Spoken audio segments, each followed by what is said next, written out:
اس کا ایک نام شہر المواسات بھی ہے۔ یہ ہمدردی کا مہینہ ہے۔ ہمدردی تب ہو سکتی ہے جب درد پہچانا جائے۔ ہمدرد وہی ہوتا ہے جو درد سے گزرا ہو۔ تو جس شخص نے کبھی تکلیف دیکھی نہیں، بھوک دیکھی نہیں، پیاس دیکھی نہیں، تو اس کو پیاس اور بھوک کی کلفت کا اور اس کی اذیت کا، اس کی تلخی کا اور اس سے پیدا ہونے والی بے چینی کا، اضطراب کا کیسے اندازہ ہو سکتا ہے۔ تو ہمارا رب آسودہ حال لوگوں کو بھی اور تمام لوگوں کو بھی اس مشق سے عملاً گزار کے بتاتا ہے کہ بھوک کیا ہوتی ہے، بھوک میں بلکتے بچوں کی حالت کیا ہوتی ہے، پیاس سے تڑپتے ہوئے جاں بلب لوگوں کی صورت کیا ہوتی ہے۔ کل جب فلسطین میں تڑپتے ہوئے جاں بلب بچے بھوک اور پیاس سے العطش اور الجوع پکارتے ہوئے اپنی جان دیں تو تمہیں احساس ہو کہ بھوک کی تلخی کس قدر جان لیوا ہوتی ہے۔ آج روزے کی اس حالت کے اندر، غزہ کے اندر ان تڑپتے ہوئے بچوں کا درد سمجھنے کی کوشش کریں۔ آج غزہ کے تڑپتے ہوئے ان بچوں کی حالت کا تصور کریں، جب ماؤں کی چھاتیوں سے دودھ بھی سوکھ جائے، جب بوند پانی کی اور دو لقمے کھانے کی بھی میسر نہ ہو، لوگ سسک سسک کے جانے دے رہے ہیں۔ یہ بچے کل قیامت کے دن ساقی حوض کوثر کے سامنے جب ان حکمرانوں کا گریبان پکڑیں گے تو یہ کیا جواب جرم دیں گے اس دن رسول اللہ کے سامنے؟ یہ کیسے اللہ کا سامنا کریں گے؟ یہ بچے ان کو ان کے گریبان سے پکڑ کے جب حشر کے میدان میں گھسیٹیں گے تو یہ قوت نافذہ رکھنے والے، اثر و رسوخ رکھنے والے، یہ بڑی بڑی فوجیں رکھنے والے قیامت کے دن اللہ اور اس کے رسول کے سامنے کیا جواب دیں گے؟ تو یہ مہینہ شہر مواسات ہے۔ اللہ اکبر۔ اور میرے اور آپ کے آقا و مولا تو شہر مواسات کا نور بانٹنے آئے ہیں۔ خود حضور کے مبارک بطن اقدس کے اوپر پتھر بندھے ہوئے تھے اور لوگوں کی ضرورتوں کا کس طرح خیال رکھتے۔ سیدہ زہرا پاک سلام اللہ علیہا چکی پیستے پیستے ہاتھ میں چھالے پڑ جاتے ہیں، اور حضور علیہ السلام کی خدمت میں کچھ غلام اور کچھ لونڈیاں کسی غزوے سے کثیر تعداد میں آئی تھیں، تو اس غرض سے حاضر ہوتی ہیں کہ ایک غلام یا ایک لونڈی عطا کر دی جائے، کام کاج میں ہماری معاونت ہو جائے۔ شہزادی کھڑی ہے حضور کے در پہ اور داماد کھڑے ہیں، اور ہاتھوں میں پڑے ہوئے چھالے حضور اپنی آنکھوں سے دیکھ رہے ہیں، لیکن آقا کریم فرماتے ہیں واللہ لا آتیکما، اللہ کی قسم میں تمہیں نہیں دوں گا، اللہ کی قسم میں تمہیں نہیں دوں گا، اللہ کی قسم میں تمہیں نہیں دوں گا۔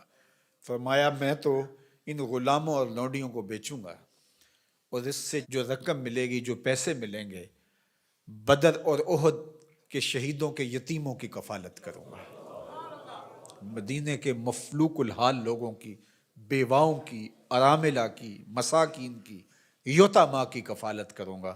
اب مجھے یہ بتاؤ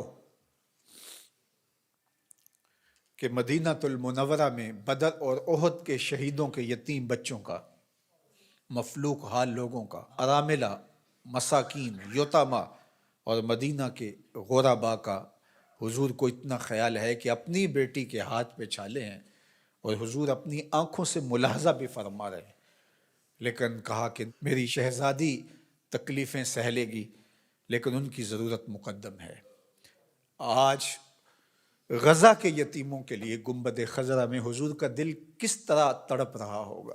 تو سیدہ زہرا سلام اللہ علیہا کا تصور آتے ہی امت کے لیے جو ان کا درد ہے، اللہ اکبر، وہ ساتھ ہی یاد آتا ہے۔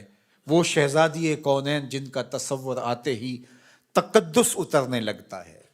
آج مخدرات اسلام سیدہ زہرا سلام اللہ علیہا کی بتائی ہوئی تعریف کے مطابق اپنے پردے کی حفاظت کریں، اور یہ امت غالب تبھی ہوگی جب یہ پردے میں سمٹ جائے گی، چاہے سجدے ہیں، چاہے رکوع ہیں، قیام ہیں، اونچے اونچے مینار ہیں مسجدوں کے، بڑے عالی شان گنبد ہیں، بڑی بڑی درس گاہیں ہیں، لیکن حیا کا جوہر لٹ گیا تو سمجھ لو کہ امت اپنا وجود کھو بیٹھی ہے۔ میں آپ سب کو کہتا ہوں کہ یہ جمعے، یہ نمازیں، یہ روزے، یہ رسمی طور پہ نہیں ہیں. ہمیں اب عملی طور پہ ایک اسلامی معاشرت کو تشکیل دینا ہوگا. ہمیں رویتاً اپنے آپ کو تبدیل کرنا ہوگا. میری آواز میری مائیں، میری بہنیں، میری بیٹیاں سن رہی ہیں. آپ کے نازک کندھوں کے اوپر یہ ذمہ داری ہے کہ آپ نے قوم سازی کا عمل کرنا ہے. آپ کی آغوش میں پلنے والی نسل ہی ایک صالح اور پاکیزہ نسل ہوگی. تو نہ دانی کہ سوزے کراتے تو دیگر گوں کر تقدیر عمر را. اقبال نے کہا میری بہن تو نہیں جانتی کہ جب تو قرآن سوز و گداز کے ساتھ پڑھتی ہے تو تیرے بھائی عمر کی تقدیر بدلتی.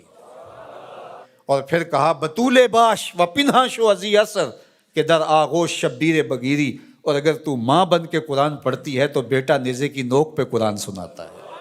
آج امت مسلمہ کی بیٹیوں کو سیدہ پاک سلام اللہ علیہا کے اسوہ کو اپنے اندر اتارنا ہوگا. اسلام کوئی مشکل دین نہیں ہے، سادہ سادہ عام فہم دین ہے. ہماری فطرت کے مطابق ہمارے رب نے یہ دین ڈیزائن کیا ہے. اس دین کے مطابق اپنی زندگی گزاریں. میری مائیں بہنیں پردے میں سمٹ جائیں، اپنی اولاد کو قرآن کی لوریاں دیں. کوئی دن نہ ہو، کوئی رات نہ ہو کہ ہمارے گھر قرآن نہ کھلے. قرآن کی تلاوت سے ہمارے گھروں کا ماحول معطر رہے، ہماری آنکھوں میں پاکیزگی آ جائے، عفت اور پاک دامنی ہمارا شعار ہو. وہ غلیظ نگاہیں، وہ گندی اور مکروہ نگاہیں جو غیر محارم کو دیکھتی ہیں قیامت کے دن آتش دوزخ میں جلائی جائیں گی. ان کے اندر آگ جہنم کی بھر دی جائے گی. وہ تقدس مآب آنکھیں جو حیا کا جوہر رکھتی ہیں انہیں عبادات کی لذت نصیب ہوتی ہے. تو اس لیے ہمیں شرم و حیا کا جوہر پیدا کرنا ہے. خاتون سمٹ جائے پردے میں، مت مغرب کی نقالی کرے. اور یہ جو نئے نئے فتنے نمودار ہو رہے ہیں اور نئے نئے رنگ اور آہنگ پیدا ہو رہے ہیں، نئی نئی دلیلیں تراشی جا رہی ہیں اور طرح طرح کے مفکرین آ کر کے پردے کو بوجھ قرار دے رہے ہیں، ان کی بات چھوڑیں اور قرآن کی طرف آئیں. قرآن کہتا ہے یدنینا فی جلابیبہن کہ وہ اپنی اوڑھنیاں اوڑھ کے رکھیں. قرآن کہتا ہے کہ ولا تخضعن بالقول کہ جب غیر مرد سے بامر مجبوری بات کرنی پڑ بھی جائے تو تمہاری آواز میں، لہجے میں نرمی نہیں ہونی چاہیے کہ دل کا کوئی روگئی اس نرمی سے تمہاری طرف مائل نہ ہو جائے. تمہارے لہجے میں کرختگی ہونی چاہیے. وہ اسلام، وہ دین آج ہم نے اپنی روحوں میں جذب کرنا ہے.